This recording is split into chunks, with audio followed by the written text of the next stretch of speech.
تعرف ان انت من المستحيل ان انت تقدر تطلع اي فكرة جديدة.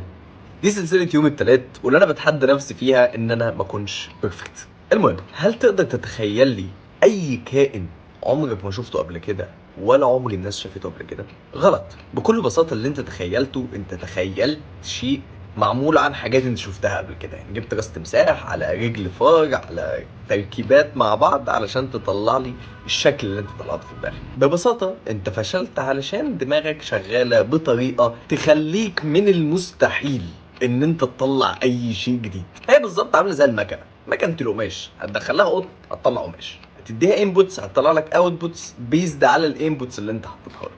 عشان كده لما قلت لك تخيل كائن ما شفتوش قبل كده، هي دماغك عملت ايه؟ جابت الحاجات اللي شافتها قبل كده وراحت عملت لك رسمه من ده.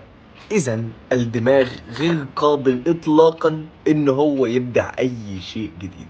طب ايه الخطر هنا؟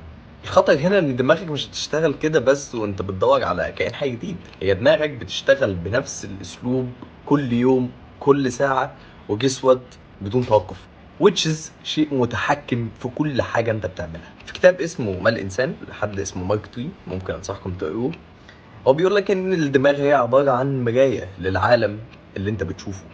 ده ممكن يضرب مفك في اي حاجة احنا بنفكر فيها او اخترناها، لان هي بشكل كبير احنا ما اخترناهاش بمزاجنا، لان هو عقلنا اختارها بيزد على الحاجات اللي شافها قبل كده. اللي نقدر نستفيد بيه ايه؟ احنا بس ندخل انبوتس مختلف. مش كل يوم هنقرا نفس الحاجه، مش كل يوم هنبص على نفس السوشيال ميديا بتاعتنا، مش كل يوم هنقابل نفس الاشخاص.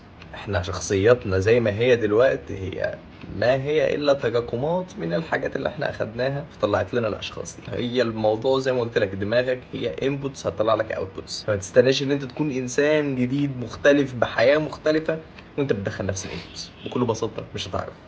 بس اتمنى ان انا اكون قدرت اشرح الفكره دي ببساطه، واستنونا في سلسله كل تلات. هي مش هتنزل يوم التلات خالص، يعني انا مصورها النهارده الجمعه وانزلها الجمعه عادي.